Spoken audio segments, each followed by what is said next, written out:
Hello and welcome to a continuing discussion with Dr. Michael Kerner, our Chief Academic Officer here at the Association for Advanced Training in the Behavioral Sciences. Our topic is related to test-taking strategies and how to study for the examination for the practice of professional psychology. Mike, thanks for coming back. Thank you, Scott. Mike, we're asked so many questions here by callers who are trying to decide when they should begin, how to study. Maybe they haven't bought the materials yet, maybe they have bought the materials. I think one of the most commonly asked questions is, how much time should the applicant plan on budgeting for studying for the EPPP? That's a reasonable place to begin, and so often colleagues will come to me with that very question, and about 300 hours is the mean number of hours. So we've got about half of our participants studying a little bit less and about half studying a little bit more than that. But 300 hours, that's the target that I think is very realistic. Now, I also want to say that many times I will encourage people to put aside 14 hours a week. Always, colleagues will say, I don't think you understand, I have a job. I work full-time, and as many colleagues have 2 jobs.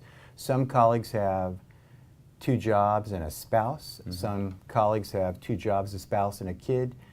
2 kids, 2 jobs. If you have 2 spouses, you are, in fact, incredibly busy. But I do want to say this. For every single colleague, I always find 14 hours a week is almost too much to ask, but you must do it. And the first thing I'd say to you is you have to take out your day timer. You have to carve into that day timer pre-designated time going into the week.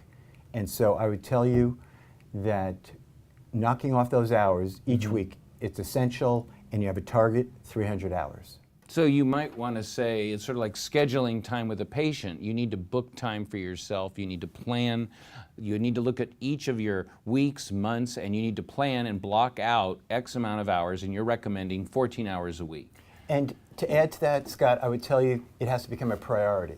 Right. Sometimes I meet people that are like planning on getting married in this study period and I would just tell you that this has to be the priority. So much so that, you know, the holidays are coming and someone's going to come visit or family, and you just absolutely make this a priority. It has to be a focus. And so, a bit like a coach, if you're preparing for a race, it's hardly about how enthusiastic or motivated you are the day of the race. It's really about how much prep you've done before. Right. This is about preparation. Sometimes I think it would be better to tell colleagues, hey, new exam. We're now going to have you throw a shot put. It's going to be 8 pounds, 10 ounces. You have to throw it a certain amount of feet. People would say to me, Mike, that's not what I do. And I'd say, yes, this also is not what you do.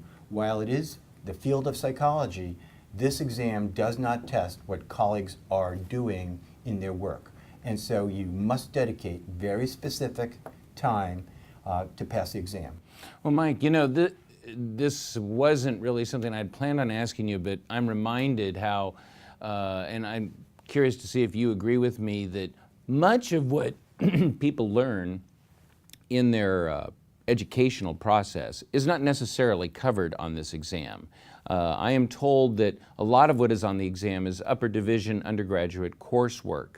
So is it fair to say then that some of these applicants have been somewhat removed from some of the content over the years? Would you say that that's been your experience in talking to people at workshops?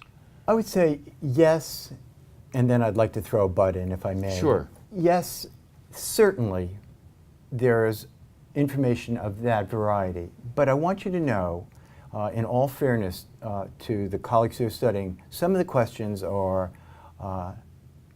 at a deep semantic level of meaning you really have to have the concept well in hand to apply a good rationale and thinking basis to work all the way through. So while there might be some of that undergraduate psychology stuff, certainly there's some of that.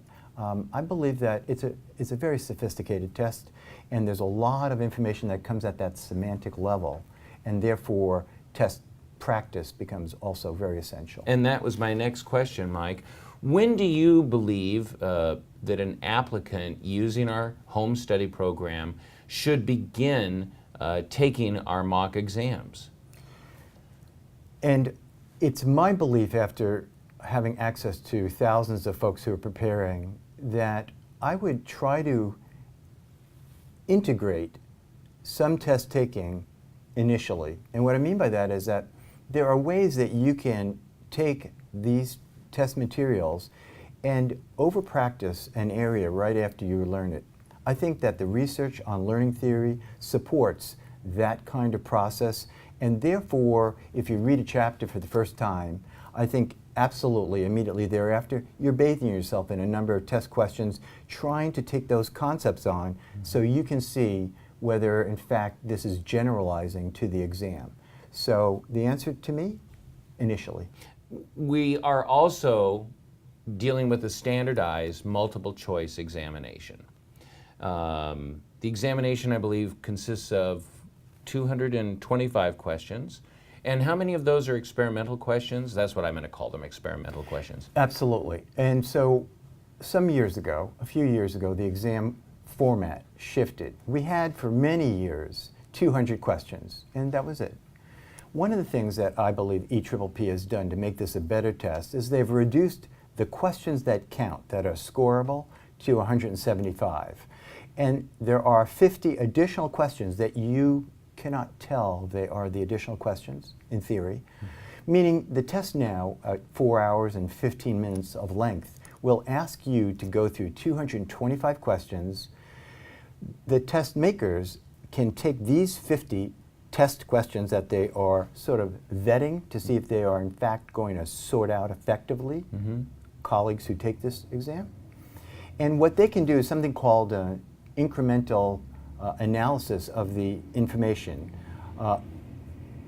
Simply put, if you take, say, an N of 500, they take, say, 2013 test A, and they look at item 14 on that one test. Just one question, item 14. Item 14 turns out to be not a scoreable 175, but one of the 50 that they're seeing. Is this going to be helpful?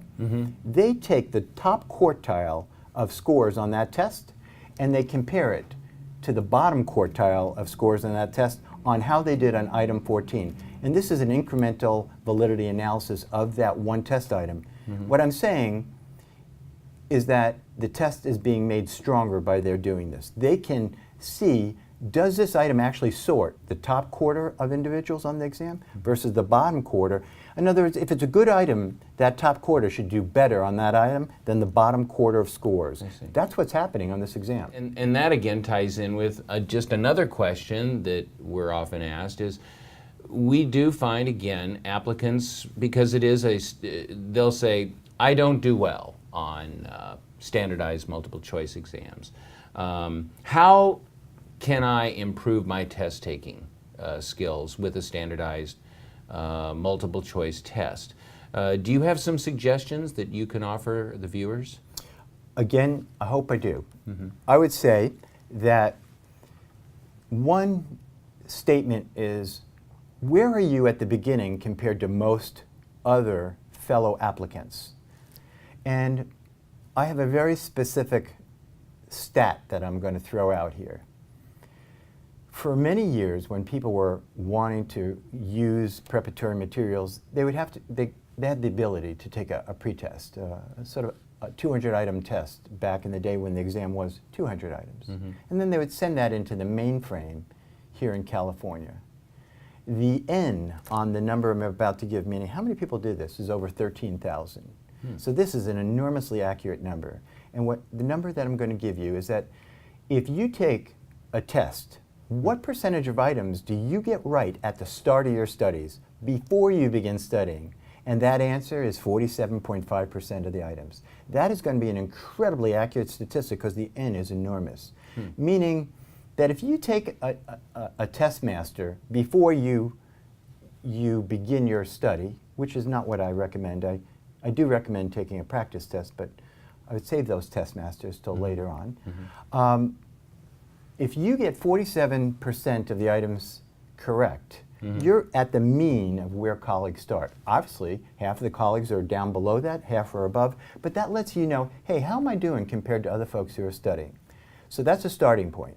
So what I'd like to do is say that if that's a starting point, then from there you have to build into your schedule a certain number of hours and a certain structure in terms of how to take this exam on. Our written materials will give you a structure. Our workshops will also talk about a structure.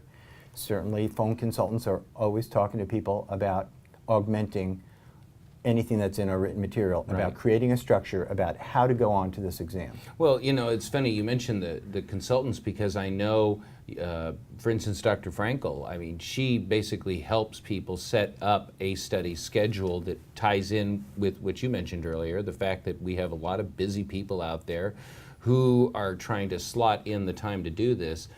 And so tutoring them by telephone has proven very effective, which is something we've done for many years. But this ties in with something else, and there's two different arguments on this, and I just want to know if you have an opinion on note-taking. We have some consumers who buy from us, these applicants. They think they're court reporters, and they almost want to rewrite everything we've written. And then there's the other ones that they don't write anything, maybe they highlight a few things.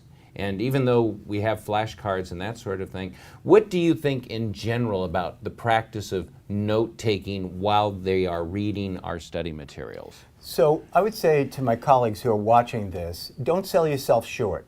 You are absolutely guaranteed a professional student with more years of education than most of us would have wished. Meaning, people are going to know their learning style really well. But to answer the test question, I am not a big fan of excessive note-taking going through the materials, because the materials are remarkably depthful, remarkably detailed, and there's a quantity that is very significant.